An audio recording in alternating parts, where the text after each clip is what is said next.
마태복음 25장 14절에서 30절입니다. 함께 읽으시겠습니다. 또 어떤 사람이 타국에 갈 때 그 종들을 불러 자기 소유를 맡긴가 같으니 각각 그 재능대로 한 사람에게는 금 5달란트를, 한 사람에게는 2달란트를, 한 사람에게는 1달란트를 주고 떠났더니 5달란트 받은 자는 바로 가서 그것으로 장사하여 또 5달란트를 남기고 2달란트 받은 자도 그같이 하여 또 2달란트를 남겼을 때 1달란트 받은 자는 가서 땅을 파고 그 주인의 돈을 감추어 두었더니 오랜 후에 그 종들의 주인이 돌아와 그들과 결산할세 5달란트 받은 자는 5달란트를 더 가지고 와서 이르되 주인이여 내게 5달란트를 주셨는데 보소서 내가 또 5달란트를 남겼나이다. 그 주인이 이르되 잘하였도다 착하고 충성된 종아 내가 적은 일에 충성하였음에 내가 많은 것을 내게 맡기리니 내 주인의 즐거움에 참여할지어다 하고 2달란트를 받은 자도 와서 이르되 주인이여 내게 2달란트를 주셨는데 보소서 내가 또 2달란트를 남겼나이다. 그 주인이 이르되 잘하였도다 착하고 충성된 종아 내가 적은 일에 충성하였음에 내가 많은 것을 내게 맡기리니 내 주인의 즐거움에 참여할지어다 하고 1달란트 받은 자는 와서 이르되 주인이여 당신은 굳은 사람이라 심지 않은 데서 거두고 해치지 않는 데서 모으는 줄 내가 알았으므로 두려워하여 나가서 당신의 달란트를 땅에 감추어 두었나이다. 보소서 당신의 것을 가지셨나이다. 그 주인이 대답하여 이르되 악하고 게으른 종아 나는 심지 않은 데서 거두고 해치지 않은 데서 모으는 줄로 내가 알았느냐. 그러면 내가 마땅히 내 돈을 취하는 자들에게나 맡겼다가 내가 돌아와서 내 원금과 이자를 받게 했을 것이니라 하고 그에게서 그 1달란트를 빼앗아 10달란트 가진 자에게 주라. 물을 있는 자는 받아 풍족하게 되고 없는 자는 그 있는 것까지 빼앗기리라. 이 무익한 종을 바깥 어두운 데 내쫓으라. 거기서 슬피 울며 이를 갈리라 하시니라. 아멘. 앞서 예수님께서 인자의 임함, 곧 예수님의 재림의 날 같때는 아무도 알지 못한다고 말씀하시며 깨어 준비하라고 말씀하셨습니다. 그런 뒤 세 가지의 비유를 들려주심으로써 재림을 준비하는 자세에 관해 알려주십니다. 그것이 앞서 살펴본 충성된 종과 악한 종 비유이고 열처녀 비유이고 오늘 본문인 달란트 비유입니다. 오늘 본문은 마지막 비유입니다. 오늘 본문은 또라는 접속사와 함께 시작합니다. 또 어떤 사람이 타국에 갈 때 그 종들을 불러 자기 소유를 맡긴가 같으니 우리말 성경은 또라고 번역하였지만 원어를 정확히 번역하면 왜냐하면입니다. 앞서 예수님께서 열처녀 비유를 마치시며 어제 본문 13절에 그런즉 깨어있으라 너희는 그 날과 때는 알지 못하느니라고 말씀하셨습니다. 그런 뒤 왜냐하면 접속사와 함께 달란트 비유를 말씀하십니다. 그렇다면 이 달란트 비유는 깨어 있어야 하는 이유를 알려주시는 비유라고 할 수 있습니다. 그러므로 여기에 나오는 달란트 비유는 예수님의 재림과 연관시켜서 이해를 해야 합니다. 이 비유 단독적으로만 이해하면은 그 의미를 제대로 파악하기 쉽지 않습니다. 예수님의 재림과 연관시켜서 이 비유를 잘 이해할 때 이 비유의 의미를 보다 잘 드러날 수가 있습니다. 그 내용이 어떻습니까? 어떤 사람, 어떤 주인이 타국으로 여행을 가면서 종들에게 각자 재능을 따라 달란트를 맡깁니다. 똑같은 달란트를 맡긴 것이 아니라 재능에 따라 다르게 맡겼습니다. 한 종에게는 금 5달란트를, 한 종에게는 2달란트를, 한 종에게는 1달란트를 맡기고 떠났습니다. 우리는 달란트 하면 주일학교의 달란트 시장이 떠오르며 얼마 되지 않는 금액이라 생각하겠지만 당시 1달란트는 엄청난 액수였습니다. 1달란트는 약 6천 데나리온의 가치를 지녔는데 1데나리온은 노동자가 하루 품삯이었습니다.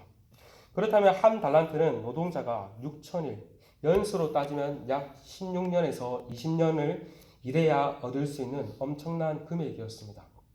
그렇게 본다면 주인이 재능을 따라 지급하였지만 1달란트 받은 종도 결코 적은 액수를 받은 것이 아닙니다. 주인은 그 종들에게 자신이 맡긴 달란트를 가지고 무엇을 해라라는 말은 없습니다. 그러나 소유를 준 것이 아니라 맡겼다는 것은 그것을 잘 관리하고 불려나가는 청지기적 사명을 잘 감당해라는 의미일 것입니다. 첫 번째 종은 그 종의 주인의 의도를 잘 파악하고 조금도 망설임 없이 순종하였습니다. 바로 가서 5달란트를 장사하여 5달란트를 남깁니다.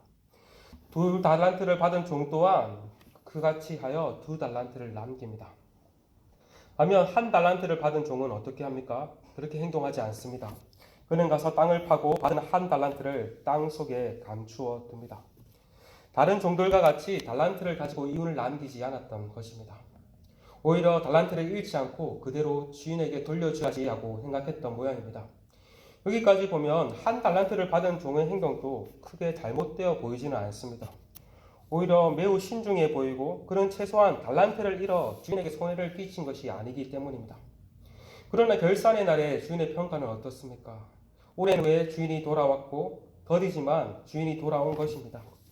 종들에게 주인은 달란트를 차등으로 지급하였지만 시간만큼은 동일하게 주어졌음을 알 수 있습니다. 돌아온 주인은 종들을 불러놓고 결산을 합니다.